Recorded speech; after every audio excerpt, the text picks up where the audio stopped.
녹음 39 우찌무라 간조 전집 제7권 제5부 기도 첫 번째 녹음 기도드리고 리딩 하겠습니다. 주님 은혜를 감사드립니다. 주님께서 귀한 우찌무라 간조 선생님을 만나게 하시고 그분의 글을 읽게 하시고 그분의 사상을 배우게 하시고 그분의 신앙을 볼 수 있게 해주셨습니다. 감사를 드립니다. 아버지 하나님, 또 이제 7권을 열심히 읽고 있습니다. 주님, 계획한 대로 올해 안에 10권을 다 리딩을 마치고 또 다시 복습을 하거나 아니면 다른 책으로 또 더 읽을 수 있도록 주님이 축복하여 주시기를 바라고 있습니다. 아니면 이것으로 제가 해야 될 일은 다 하고 또 다른 저의 신앙을 정진해야 될 일에 시간을 쓰게 하실 줄 믿습니다. 그러나 지금 이 리딩을 하는 동안에 리딩을 통하여서 제가 이루고자 하는 것들을 많이 이루게 해주셨사오니 축복하여 주셨사오니 감사를 드립니다. 리딩을 듣게 될 형제나 자매가 한 분이라도 있어서 이 리딩의 내용을 가지고 은혜를 받기를 기도합니다. 그분들을 사랑하고 축복합니다. 주님 은혜를 베풀어 주시옵시고 또 제가 잘 읽어낼 수 있도록 인도하여 주시옵소서. 감사드리며 고마우신 우리 주 그리스도 예수님 이름 받들어 기도드립니다. 아멘. 오늘은 기도의 정신이라는 큰 제목 밑에 기도의 정신과 그 목표물이라는 작은 제목으로 6월 28일 각와 성서 연구회에서 이제 말씀 강연하신 내용이시네요. 읽어보겠습니다. 오늘은 누가복음 11장을 펴서 1절부터 13절까지를 읽어봅시다. 맨 앞에 있는 주기도에 대해서는 이미 잡지에도 게재한 적이 있으므로 거기에 대해서는 따로 말씀드리지 않고 오늘은 기도 드릴 때의 정신과 그 목표물에 관해서 말씀드리겠습니다. 11장 5절에서 13절을 정독해 보면 우리가 기도할 때 어떤 결심을 가지고 해야 하는가를 잘 알 수 있습니다. 먼저 그리스도가 말씀하신 비유를 자세히 고찰해 보아야 하겠습니다. 어떤 사람이 밤중에 갑자기 문을 두드리며 손님이 왔는데 아무것도 대접할 것이 없으니 제발 떡 3덩이만 구워달라고 하는 비유입니다. 내가 어린아이 적에 고향에 있을 때 갑자기 손님이 왔다고 이웃집에 밥을 꾸러 주발을 들고 가곤 했던 일이 기억납니다만 이런 일은 나사렛 동네에도 흔히 있었던 일 같습니다. 그리스도의 비유는 흔히 자연이나 일상생활 가운데서 끌어내기 때문에 맷돌이라든가 혼인잔치라든가 하는 어느 것이나 알기 쉬운 비유뿐입니다. 누가복음에 쓰여져 있는 것도 그 가운데 하나인데 이렇게 이웃 사람이 문을 두드리면서 구워달라고 애원하기 때문에 집안에 있는 사람도 그 간곡한 소원을 거절할 수가 없어서 잠들어 있는 어린아이들 곁을 지나서 굳게 잠긴 문을 열고 집안에 있는 떡을 내다 준다고 하는 흔히 있는 이야기입니다. 그러나 그리스도는 가르치시기를 이것은 부탁하는 사람이 친구이기 때문에 일어나서 준 것이 아니라 꼭 구워달라고 하는 그 소리가 너무 끈질기기 때문에 마침내 더 거절할 수가 없게 되어서 주게 된 것이라고 말씀하고 있습니다. 얼핏 생각하기에는 애원하는 방법이 너무 간곡하기 때문에 할 수 없이 주었다는 것은 아주 몰인정한 것처럼 보이지만 그러나 그리스도는 다른 곳에서도 이와 비슷한 비유를 말씀하셨습니다. 그것은 과부가 이미 잠들어 있는 재판관의 집에 와서 원한을 풀어달라고 애원하였으나 재판관은 벌써 잠자리에 들었기 때문에 돌아가 달라고 대답하였습니다. 그러나 과부는 결사적으로 애원하기 때문에 재판관은 그녀를 내어 쫓아 버리기 위하여 마침내 그 소원을 들어주었다고 하는 비유입니다. 누가복음 18장 1절에서 8절 참조. 그리스도는 이런 비근한 비유를 들어서 이것은 너희들이 늘 경험하는 사실이다. 의뢰를 받은 사람이 비록 일면식도 없는 악한 사람이라 하더라도 열심히 애원해 오면 매정스럽게 쫓아낼 수 없는 법인데, 하물며 부탁을 받은 사람이 우정이 있고 사랑이 있는 사람이라면 그 소유물을 나누어 주는 것은 당연한 일이라고 그 교훈의 의미를 강조하기 위하여 일부러 그런 비유를 들어 말씀하신 것입니다. 그리고 그리스도는 자신을 도둑으로 비유한 적도 있습니다. 마태복음 12장 29절. 그리스도는 물론 강도는 아닙니다.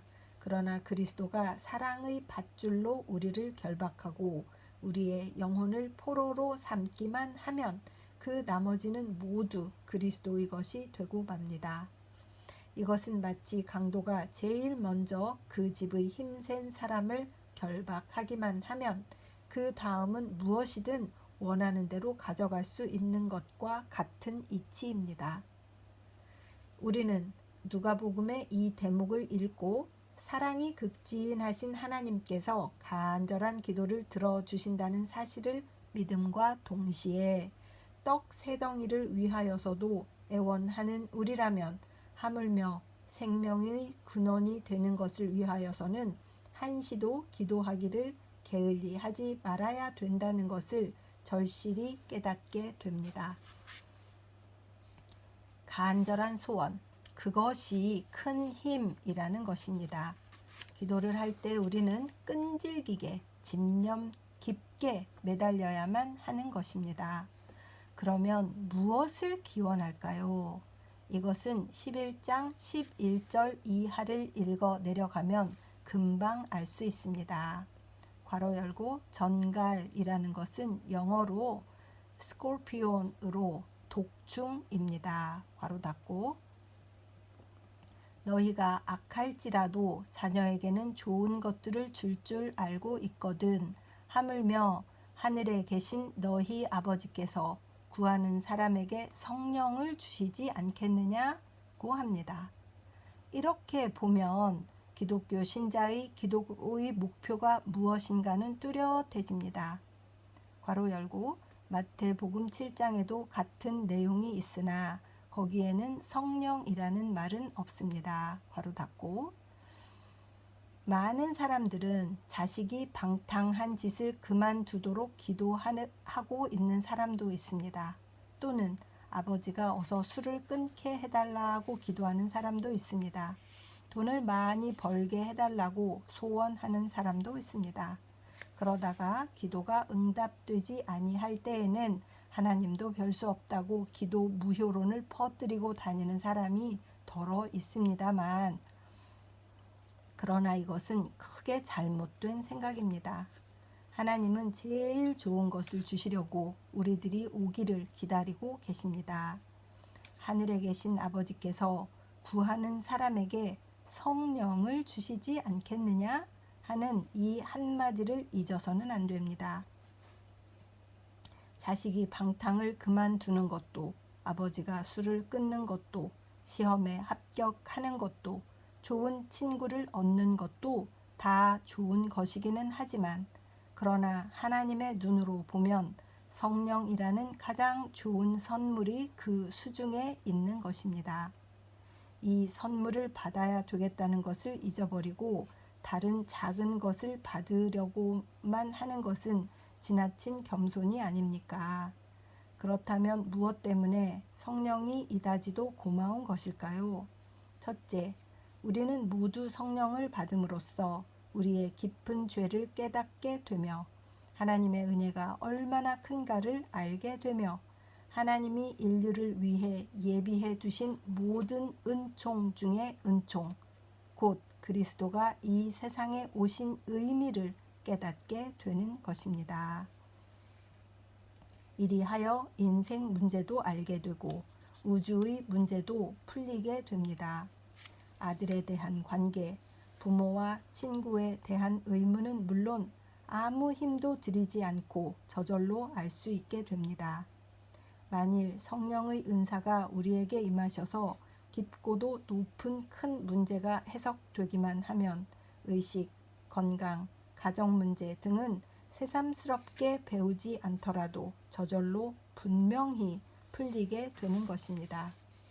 그렇기 때문에 가장 큰 은사인 성령만 받으면 우리는 모든 은사를 다 받은 것과 마찬가지입니다.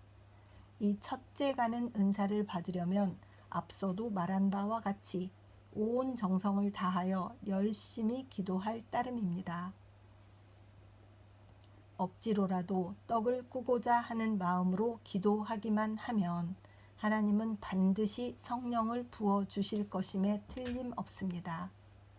한 가족의 갈등이 순조롭게 풀렸다든지 장사가 잘 되어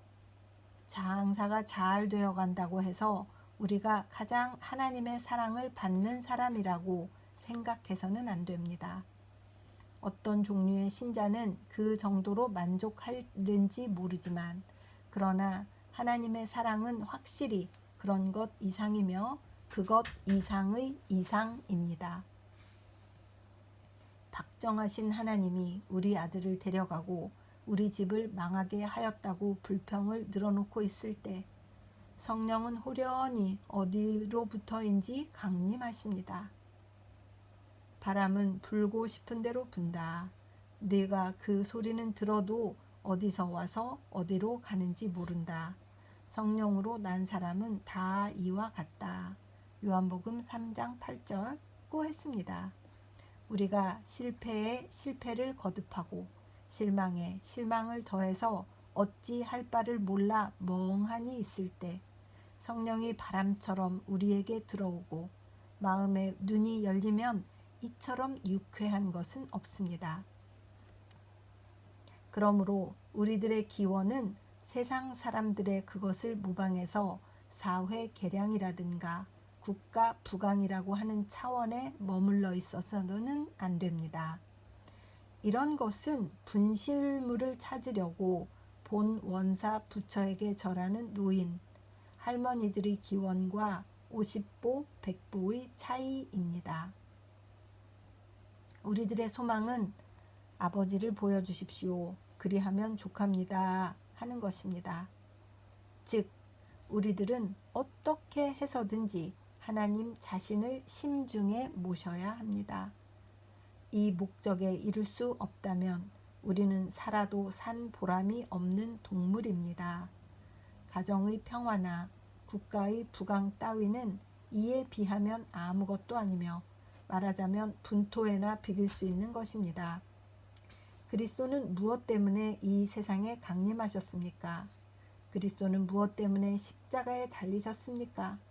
그는 하나님 자신을 우리들에게 나타내 보여주시기 위하여 영겁의 생명, 즉 하나님 자신을 주시기 위하여 이 세상에서 고통을 당하셨습니다. 만일 그리스도의 선물이 무엇이냐고 묻는 사람이 있다면 하나님 자신이 나의 소유이며 하나님 자신이 나에게 주시기로 하신 그 선물이라고 대답할 수밖에 없습니다. 이를 얻지 못하는 신앙은 신앙이라고 할 정도도 못 되는 것이라고 생각합니다. 이 선물만 얻는 날에는 무엇에 실패했다고 하더라도 무엇을 도둑 맞았다 하더라도 또는 세상에서 제일 불행한 사람이라는 낙인이 찍히더라도 아무렇지도 않게 됩니다. 또 어떤 사람은 성령을 가리켜 막연한 바람 같은 것이라고 말할지도 모릅니다. 아마도 바람 같은 것인지도 모르겠지요. 이를 손으로 잡아 볼 수도 없으며 또는 주판으로 계산해낼 수도 없습니다. 그러나 나에게 있어서 가장 확실한 것은 마음 이외에는 없습니다. 그리고 나의 마음보다도 더욱 확실한 것은 곧 하나님의 마음입니다. 하나님의 마음이 나에게 들어오시면 이보다 더 든든하고 확실한 것은 없습니다. 일본에서 첫째가는 영웅이라고 일컫는 히데요시도 노령의 서리 같은 백발을 머리에 이게 되자 나니와의 일은 꿈속의 꿈이로다 하고 탄식하며 세상에는 나를 닮은 사람도 있으리. 살아봐야 별 보람도 없다는 걸 말해주고파 하고 노래했습니다. 그 도요토미 히데요시가 이런 얘기를 했군요. 막 그 조선도 점령해가지고 막 임진왜란을 일으키고 사람들을 그렇게 괴롭히고 결국 늙어서는 이렇게 허망한 말이나 했다니 정말 화가 납니다.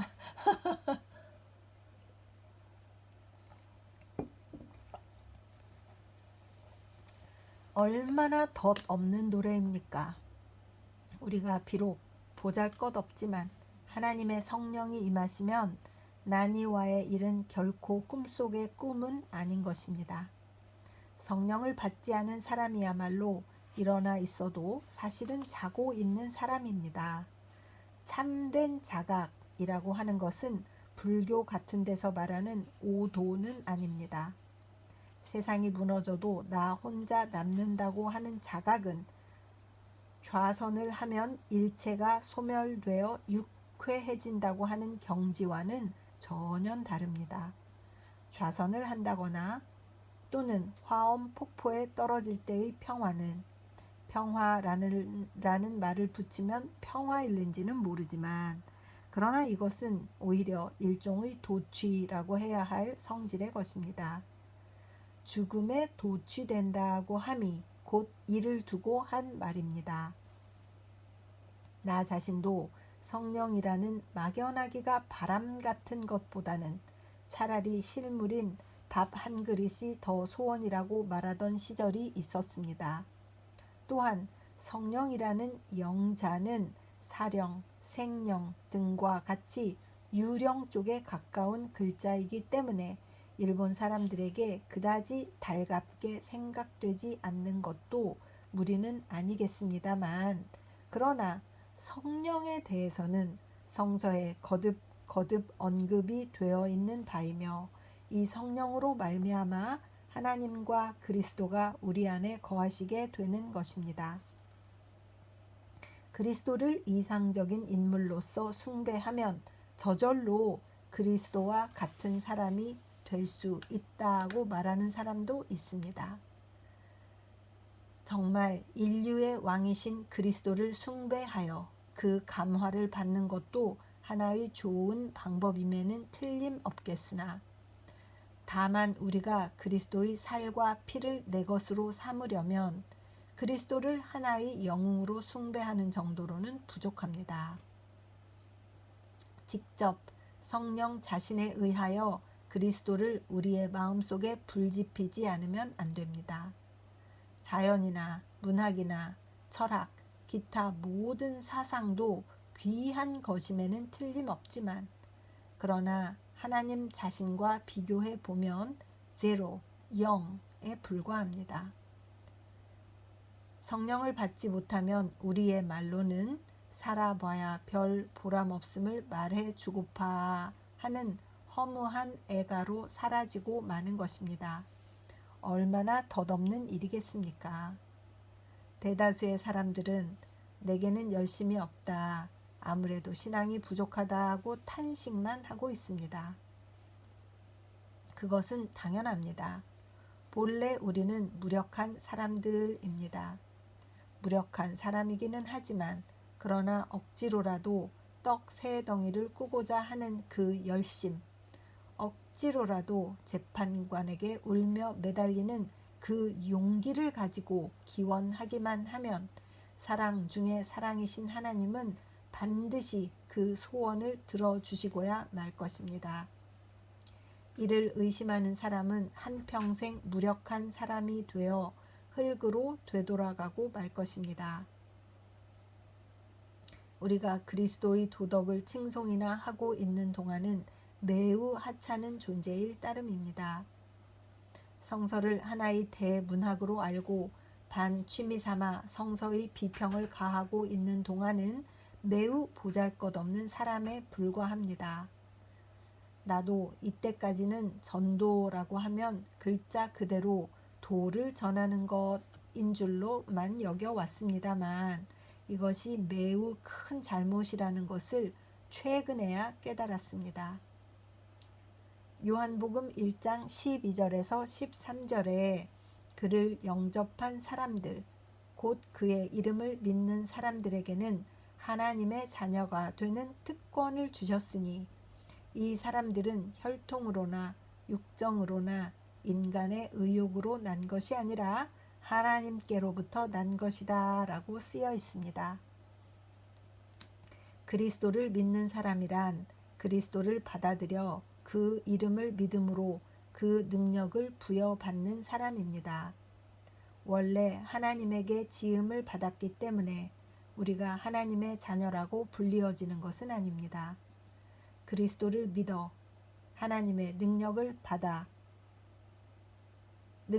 받은 이가 참된 하나님의 자녀입니다. 혈통을 쫓아 난 것이 아니라 하나님을 쫓아 난 것이 하나님의 아들입니다. 그러므로 만일 전도의 목적이 성서 지식을 가르치고 혹은 도덕적 감화를 끼치는 데에 있다고 한다면 이야말로 근본적인 오류입니다. 그리스도의 전도란 복음입니다. 도라 함은 성령을 받는 도라는 말입니다. 이 도를 보여줄 수만 있으면 우리들은 전도의 목적을 달성한 것이 됩니다. 이 소망만 있으면 우리는 큰 세력이 될 수가 있습니다. 우리는 이 점에 있어서 비겁해서는 안 됩니다. 대담하지 않으면 안 됩니다. 나 같은 것이야 하고 낮추기만 하는 것은 큰 잘못입니다. 나 같은 사람이야말로 하고 자중하지 않으면 안 됩니다. 우리가 마음속에 새겨야 할 기도의 목표물이란 즉 이상과 같은 것입니다. 1903년 7월 성서지 연구. 이게 강연이시라서 이 내용들은 상당히 그저 아주 일반적인 설교와 비슷하기는 합니다. 그러나 다시 한번 우리가 기도할 때의 태도 이런 것들을 이렇게 신앙생활, 즉 교회 생활을 하면서 좀 무디어져 가고 있는 이때에 다시 한번 그 리마인드 시켜주시고 다시 한번 강조하심으로써 또 다시 생각하게 되는 그런 장점이 있는 것 같습니다. 그래서 어떻게 기도할 것이냐, 그 간절함, 정말 부끄럽지만 자존심을 무릅쓰고 이웃집에 가서 밥을 좀 구워줘라, 빵을 좀 달라, 집에 손님이 와서 대접을 해야 된다고 이렇게 막 끈질기고 그 간절함으로 원했던 그런 태도, 그런 것을 한번 생각하게 이렇게 되는 것 같습니다. 계속 읽겠습니다. 중보의 기도. 내가 너희를 택하여 세웠나니 내 이름으로 아버지께 무엇을 구하든지 다 받게 하려 함이니라. 요한복음 15장 16절. 그리스도가 우리들의 기도를 중재해 주신다고 함은 단순히 우리 기도를 하나님께 전달만 하신다는 것은 아니다. 우리 기도를 자신의 기도로 삼아 성부께 바친다는 뜻이다. 그와 같이 그리스도의 중재를 받으면 천한 우리의 기도가 성자의 기도가 되어 성부 앞에 도달하게 되는 것이다. 그리고 성부는 성자를 사랑하시는 그 사랑을 가지고 우리 기도를 응답하시며 거룩한 은혜를 내려주신다. 이리하여 우리들의 연약한 기도는 그리스도의 거룩한 이름으로 바쳐지는 것이기 때문에 힘이 있으며 힘차게 성부의 자비심에 호소함으로 강한 응답을 끌어낼 수가 있는 것이다. 마치 발신국의 약한 전류가 중계국의 강한 전류로서 보강되어 강한 전류로 수신국에 도달하고 그리고 이에 반응하는 강한 회로가 또다시 발신국에 도달하는 것과 같다. 우리들의 기도가 직접 성부에 도달하면 더러운 입술을 가진 백성들 가운데 살면서 더러워진 입술의 소유자인 우리의 기도이기 때문에 하늘 보좌를 움직일 힘도 없고 지극히 미약한 기도이기 때문에 미약한 응답밖에 받지 못하게 될 것이다. 의인의 기도는 역사하는 힘이 많다. 야고보서 5장 16절고 했듯이 죄인인 나의 기도는 의인의 기도로서 성부에 도달하게 되고 그리하여 우주를 지배하시는 마음을 움직임으로써 큰 일을 이룩할 수 있는 것이다. 1916년 1월 성서지 연구. 기도에 관하여 나는 나 자신이 기도를 하지는 않습니다. 나는 하나님께서 나 대신 기도해 주시기를 기대하고 있습니다. 영이신 하나님이 내 안에 계셔서 나를 통하여 하나님의 뜻을 기원하는 일, 때로는 말할 수 없는 탄식으로 기도하는 것, 이것이 정말 기도입니다. 철학적으로는 이해할 수가 없습니다. 그러나 체험적으로는 진리입니다. 하나님께서 그 자녀들 안에 계셔서 그들을 통해서 하나님께 기도를 드리는 것, 그것이 참으로 나의 기도입니다. 왜냐하면 하나님께서 나를 위하여 기도해 주시기 때문입니다. 그리고 그 기도의 내용은 나의 욕망이 이루어지기 위한 것이 아니라 하나님의 거룩한 뜻이 성취되는 것이기 때문에 반드시 하나님께 용납되어 응답을 받게 되는 것입니다.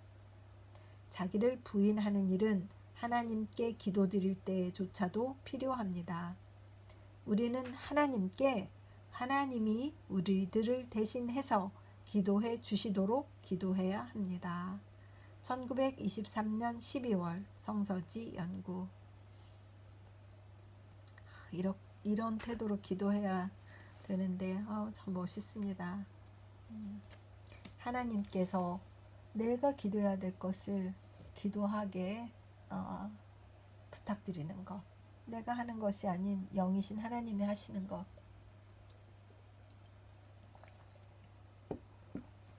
그러니 얼마나 정확하게 나에게 필요한 것을 딱딱 기도 제목으로 해서 기도를 드릴 수가 있겠습니까? 저런 기도의 동지 함께 또 기도하면서 함께 막 서포트하는 그런 형제 자매가 있으면 좋겠다. 자매가 있으면 좋겠다. 그런 생각을 하고 사랑하는 자매가 근처에 살다가 이제 이사를 가신 후로 제 마음이 좀 쓸쓸하고 이럴 때 정말 함께 교제하는 분들이 가까이에 있어서 만나서 기도하고 교제하고 신앙을 격려할 수 있는 작은 그룹이 있으신 분들은 정말 그 그룹을 귀하게 여기고 행복하게 그 그룹을 위해서도 기도를 많이 하시기를 이렇게 권해드립니다. 기도의 사람. 기도의 사람이란 기도를 하는 사람이 아니다. 기도로서 일을 하는 사람이다. 한 걸음 더 나아가서 기도로서가 아니면 아무것도 하지 못하는 사람이다. 기도로서 배우는 사람이다. 기도로서 일하는 사람이다. 기도로서 싸우는 사람이다. 즉 자기의 힘으로 하는 것이 아니라 하나님의 힘으로 모든 일을 해나가는 사람이다. 하나님의 사람 모세는 기도의 사람이었다. 그는 대정치가였다. 그러나 정략적인 재주를 부리는 이른바 오늘날과 같은 정치가는 아니었다. 그는 만사를 하나님께 여쭈어 보고, 즉 기도해 보고 나서 이스라엘 백성을 다스렸다. 그는 또한 위대한 군인이기도 했다.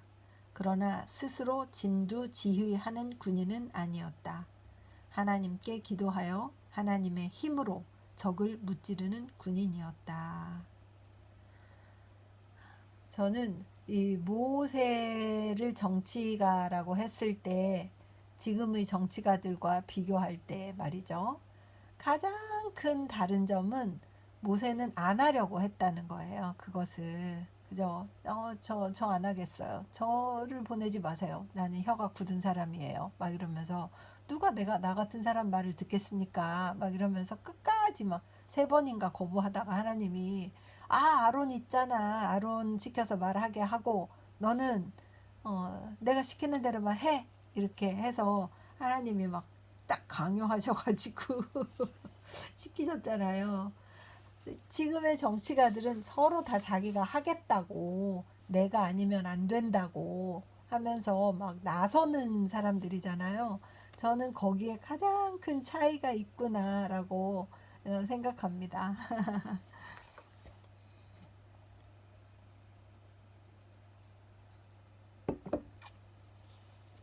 계속 읽겠습니다.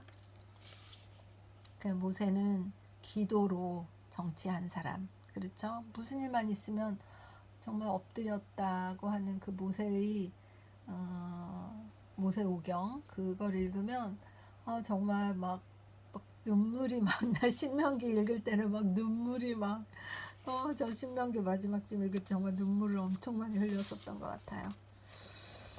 읽겠습니다. 때에 아말렉이 이르러 이스라엘과 르비딤에서 싸우니라. 모세가 여호수아에게 이르되 우리를 위하여 사람들을 택하여 나가서 아말렉과 싸우라. 내일 내가 하나님의 지팡이를 손에 잡고 산 꼭대기에 서리라.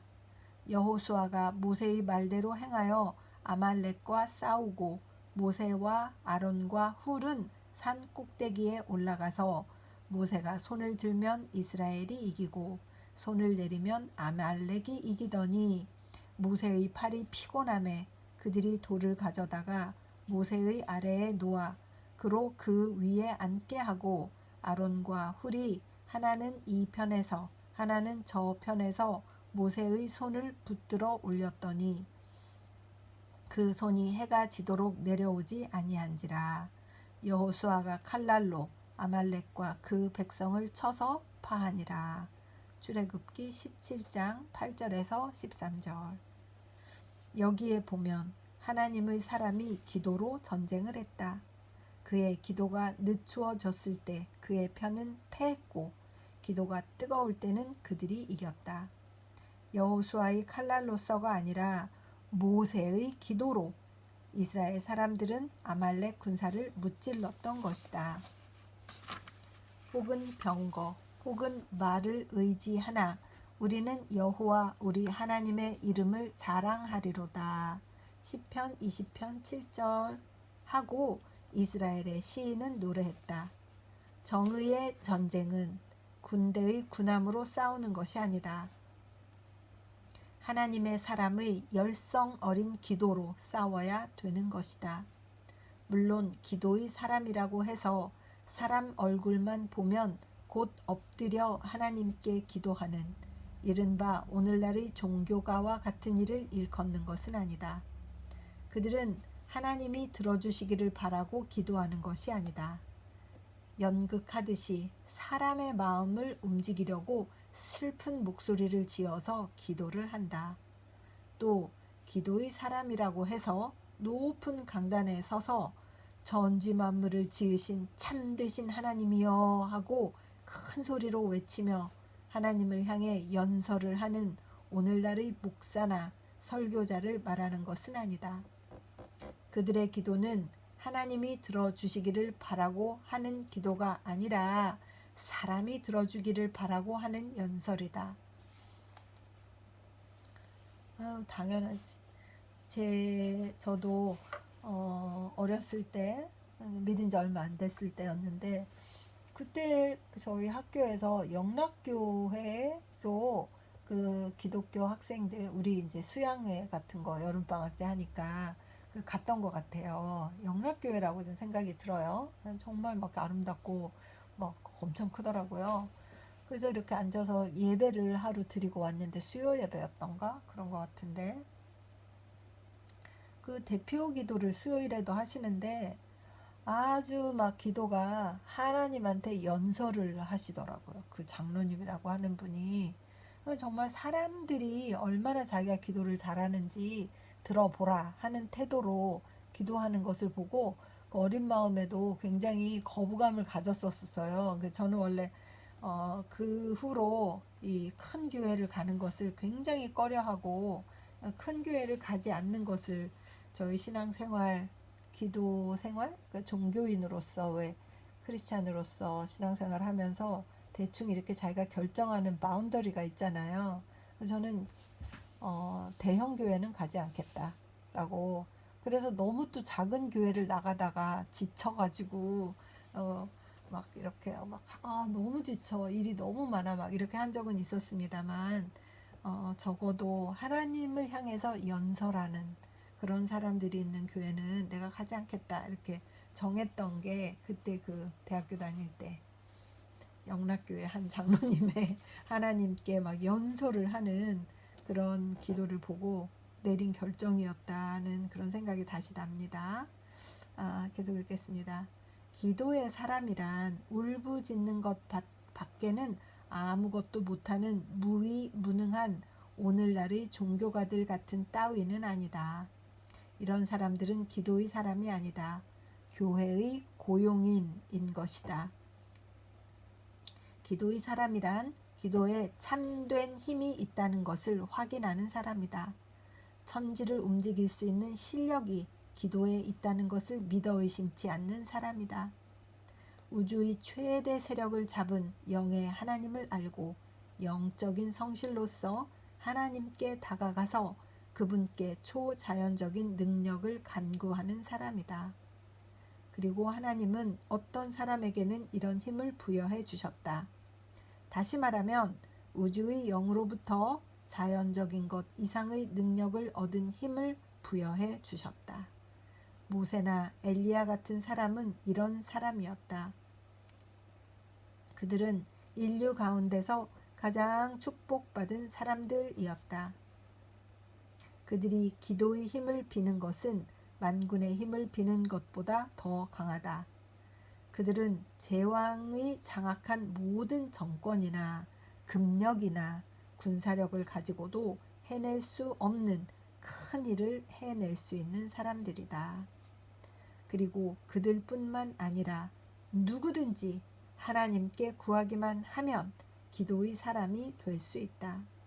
먼저 자신을 부인하고 나와 내게 속한 모든 소유를 죄다 하나님께 바친 다음 하나님께서 나를 대신하여 나의 모든 일을 주관하게 하시면 나는 사람의 모든 생각을 초월하는 크고도 놀라운 힘을 얻게 되며 자연 이상, 인위적인 것 이상의 크고도 놀라운 일을 해낼 수가 있는 것이다. 예수께서 말씀하신 대로 이 뽕나무더러 뿌리가 뽑혀 바다에 심기우라 하였을 것이요 그것이 너희에게 순종하였으리라. 누가복음 17장 6절 하는 말씀을 몸소 체험할 수 있게 된다. 1911년 8월 성서지 연구. 친구의 기도. 나에게는 친구 하나가 있다. 그는 미국 사람이다. 그는 미국 안에 있는 유일한 나의 신앙의 친구다. 그의 최근 편지에 의하면 그는 지나간 30년 동안 단 하루도 빠지지 않고 나를 위하여 기도하였다고 한다. 그는 그의 교회가 파송한 선교사들이 나에 대해서 그는 미쳤다. 그는 유니테리언이다 하고 말하면서 그들의 본국 교회에 나를 헐뜯어 보고 할 적에도 그들의 말에 귀를 기울이지 않았다. 그는 내가 지금의 미국 기독교회를 싫어하는 것을 잘 알고 있다. 그래도 그는 나의 마음을 의심하지 않았다. 그가 나를 사랑하는 까닭은 자기를 위한 것이 아님은 물론 자기 나라를 위한 때문도 아니고 또 자기 교회를 위한 때문도 아니다. 그는 그리스도를 위하여 나를 사랑하며 내가 완전히 구원을 받고 나로 인해서 많은 나의 동포들이 구원받기를 기도해온 것이다. 30년 동안 하루도 거르지 않고 올린 기도. 이런 기도를 얻고 있는 나는 행복한 사람이다. 지나간 30년 동안에 나는 여러 가지 위험에 부닥쳤었다.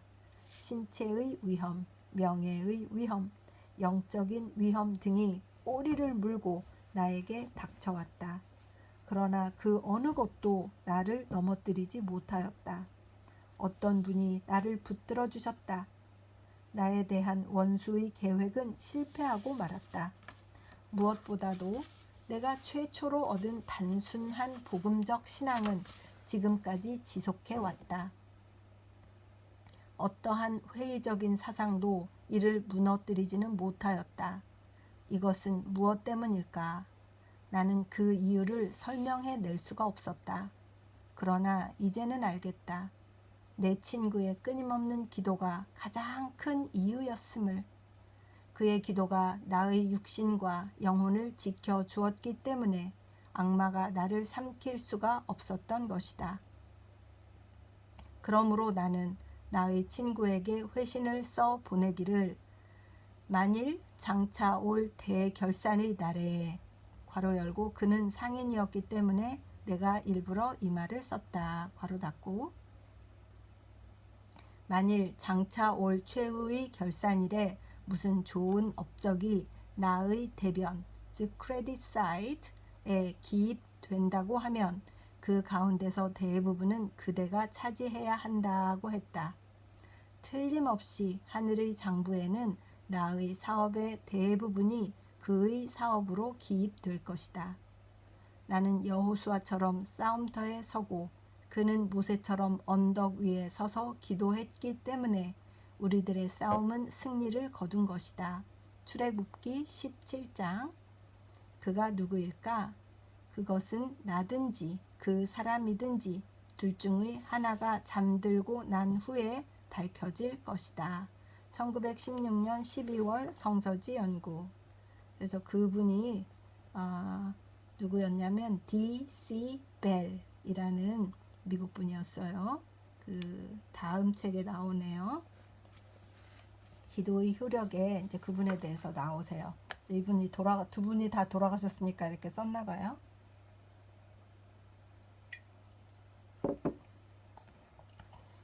사권인지 4권이나 5권쯤 읽을 때 이분에 대해서 잠깐 소개한 내용이 기억이 납니다. 그래서 이분이 이렇게 30년 동안 기도했노라고 했다는 그 말씀을 한번 제가 읽은 적이 있어요. 읽어볼게요. 기도의 효력. 미국의 상인이며 나의 생애에 걸친 친구인 데이빗 C. 벨은 나로 하여금 그리스도의 재림을 믿게 하기 위하여 30년 이상을 하루도 빠짐없이 기도하여 왔다고 한다. 그러다가 마침내 그의 기도가 응답되어 하나님이 나의 영안을 열어주심으로 나는 재림을 믿게 되고 그리하여 만물이 나에게는 모두 새롭게 되므로 나는 기도의 위대한 효력을 아니 믿을 수 없게 되었다.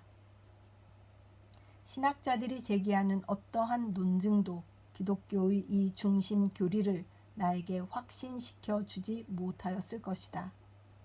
그러나 논증이 해주지 못하는 것을 한 성도의 기도의 응답으로 하나님의 영이 성취시켜 주셨다.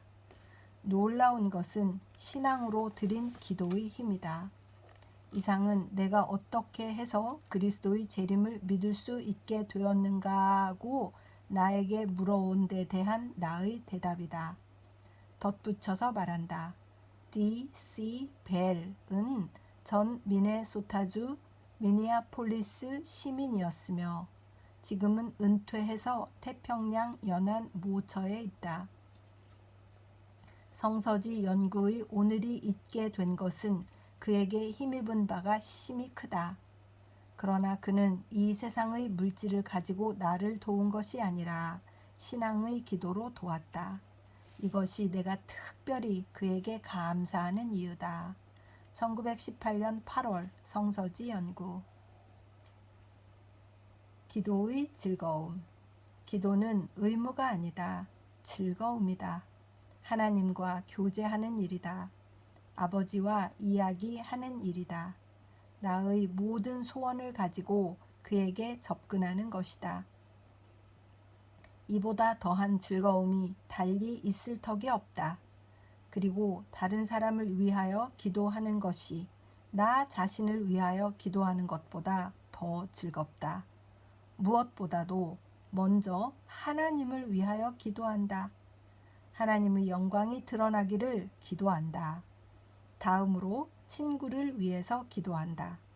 전국과 전 세계에 흩어져 있는 우리 교우들을 위해서 기도한다. 그들의 평안과 하나님에게서 떠나지 않게 되기를 기도한다. 그 다음으로 세계 만민을 위해서 기도한다. 평화가 그들에게 임하기를 기도하며 어두운 이 세상이 변하여 그리스도의 빛의 나라가 되기를 기도한다. 그리고 마지막으로 나의 적들을 위하여 기도한다. 나를 괴롭힌 사람, 내가 실패하기를 바라는 사람, 나를 미워하고 내가 없어지기를 바라는 사람들을 위해 기도한다. 기도의 즐거움은 자신의 유익과는 거리가 멀어지는 그만큼 커진다.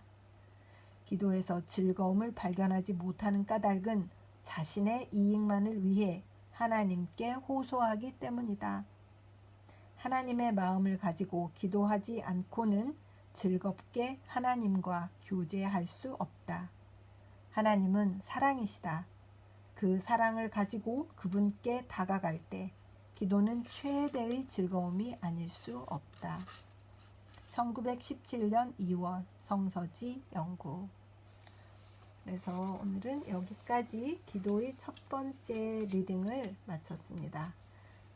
정말 30년을 한결같이 기도해주는 기도의 동지가 있었던 이 우찌무라 선생님의 그 인격, 그 삶이 정말 부럽고, 누가 나를 위해 기도해주는 것은 기대하지 않더라도 적어도 내가 가치 있는 한 하나님의 백성을 위해서 기도하는 것, 그것도 내가 할 수 있는 큰 일이 아닌가, 중요한 일이 아닌가 이런 생각이 들고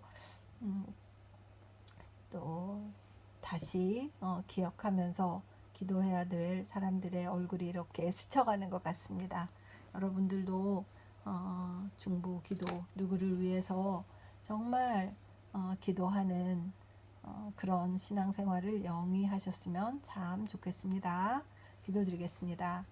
주님의 은혜를 감사드립니다. 기도에 대해서 읽기 시작해서 기본적인 생각을 정리하게 되었고 또 다른 사람을 위해서 기도하는 기도의 중요성을 또 알게 되었고 하나님의 성령으로 가득 차서 하나님께서 기도하시게 하는 것, 그것이 우리가 나를 비워서 하나님으로 채우는 그 과정 가운데 가장 먼저 해야 될 일이라는 생각을 하게 되었고, 또 잊고 있었고 또 기도하지 않았었는데 다시 우찌무라 선생님이 동지들, 자매들, 형제들 기억나게 해주셔서 기도하라 이렇게 격려해 주시는 느낌을 받고 참 기쁘고 따뜻합니다. 하나님, 이 리딩을 들으시는 분들이 있어서 그분들도 다시 기도를 회복하고 하나님께 구해야 될 것들, 중보 기도, 꼭 필요한 사람들에게 아주 적절한 기도를 하는 그러한 분들이 많아졌으면 좋겠습니다. 리딩에 함께하여 주시옵시고 축복하여 주시옵시고 그러한 기적들이 계속 일어날 수 있도록 주님께서 주장하여 주시옵시고 인도하여 주시옵시고 우리를 불쌍히 여겨 주시옵소서. 감사드리며 고맙고 고마우신 우리 주 그리스도 예수님 이름 받들어 기도드립니다. 아멘. 사랑하고 축복합니다.